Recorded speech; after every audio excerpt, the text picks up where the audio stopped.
Salam, selamat malam sahabat terkasih. Puji syukur karena sepanjang hari ini Tuhan masih memelihara, menyertai, dan memberkati kehidupan kita. Saat malam tiba dan aktivitas mulai berakhir, marilah kita menenangkan hati di hadapan Tuhan dan merenungkan satu kebenaran yang sangat menguatkan. Tuhan sanggup memberikan akhir yang lebih indah daripada awal kehidupan kita.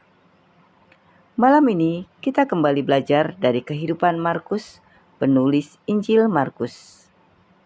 Jika pagi tadi kita melihat kegagalannya dan siang tadi kita melihat pemulihannya, malam ini kita akan melihat warisan iman yang ditinggalkannya. Ketika banyak orang mengenal Markus hari ini, mereka tidak mengingat kegagalannya. Mereka mengenal sebagai penulis Injil Markus. Mereka mengenal sebagai rekan pelayanan Petrus. Mereka mengenalnya sebagai pelayan Tuhan yang berguna bagi Paulus.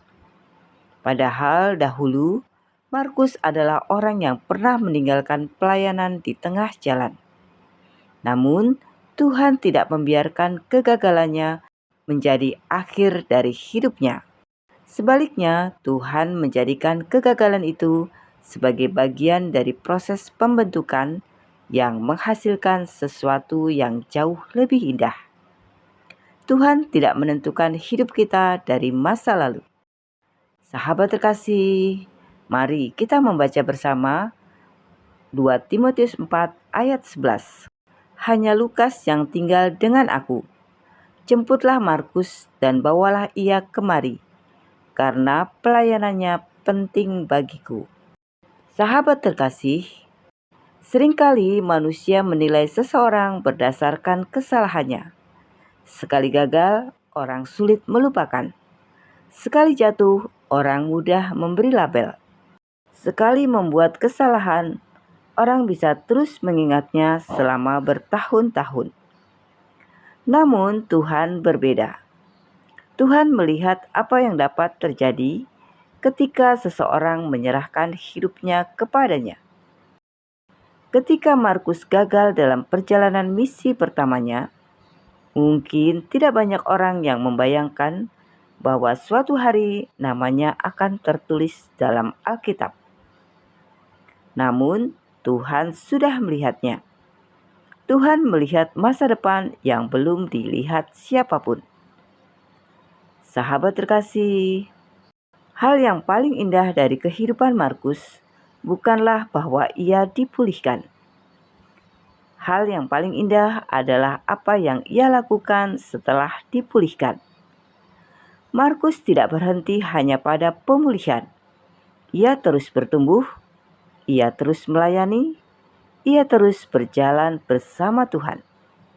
Dan akhirnya, Tuhan mempercayakan sebuah tugas yang luar biasa kepadanya.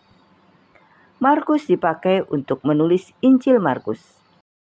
Sampai malam ini, ribuan tahun kemudian, Injil Markus masih dibaca di berbagai negara, masih diterjemahkan ke berbagai bahasa, masih memberkati banyak orang, masih membawa jiwa-jiwa kepada Kristus.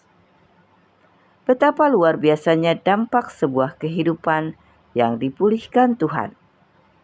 Markus mungkin tidak pernah membayangkan bahwa tulisannya akan dibaca oleh begitu banyak orang selama berabad-abad. Namun, itulah yang terjadi ketika seseorang hidup dalam rencana Tuhan. Warisan yang sejati bukanlah tentang kekayaan.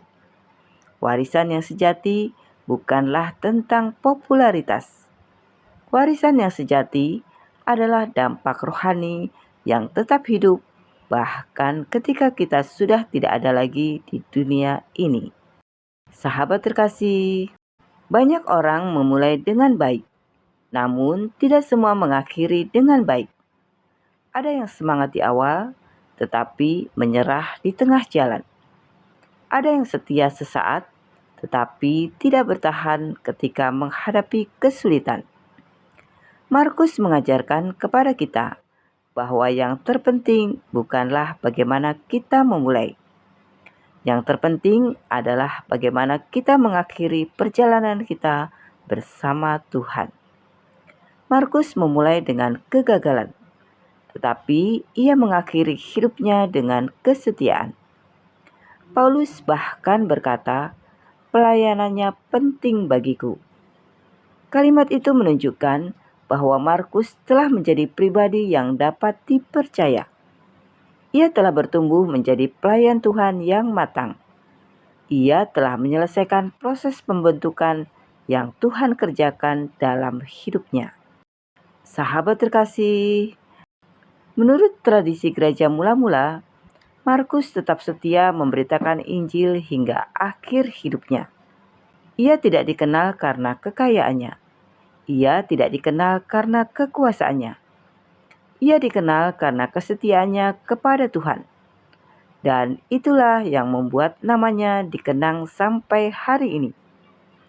Suatu hari nanti, ketika kehidupan kita di dunia ini berakhir, yang paling penting bukanlah berapa banyak harta yang kita kumpulkan. Yang paling penting adalah apakah hidup kita telah memuliakan Tuhan. Apakah hidup kita telah menjadi berkat bagi orang lain?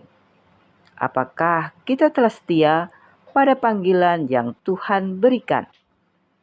Markus meninggalkan teladan yang indah bagi setiap orang percaya, bahwa kegagalan tidak harus menjadi akhir, bahwa pemulihan itu nyata, bahwa Tuhan sanggup memakai siapa saja yang mau dibentuknya, dan bahwa hidup yang diserahkan kepada Tuhan dapat meninggalkan warisan yang kekal. Sahabat terkasih, mari kita berdoa bersama. Bapa yang Maha Baik, terima kasih untuk firman-Mu yang telah kami renungkan malam ini.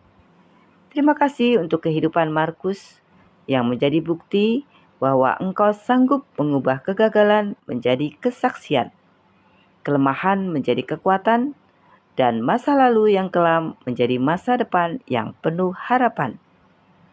Bapa, saat kami mengakhiri hari ini, kami menyerahkan seluruh kehidupan kami ke dalam tangan-Mu. Jika ada kelelahan, kekecewaan, penyesalan, atau pergumulan yang masih kami bawa, biarlah damai sejahtera-Mu memenuhi hati kami. Ajar kami untuk tetap setia dalam setiap proses yang sedang Engkau kerjakan. Tolong kami agar tidak menyerah ketika menghadapi kesulitan dan tidak menjadi sombong ketika menerima berkat. Bentuklah kami menjadi pribadi yang semakin dewasa, taat, dan berkenan di hadapan-Mu. Kami menyerahkan malam ini ke dalam perlindungan-Mu. Di dalam nama Tuhan Yesus Kristus, kami berdoa dan mengucap syukur. Amin. Sahabat terkasih, kegagalan bukanlah akhir ketika hidup berada di tangan Tuhan. Tetaplah setia dalam proses, karena Tuhan mampu menuliskan akhir yang lebih indah daripada yang pernah kita bayangkan. Sampai jumpa di renungan malam berikutnya. Selamat beristirahat. Tuhan Yesus memberkati.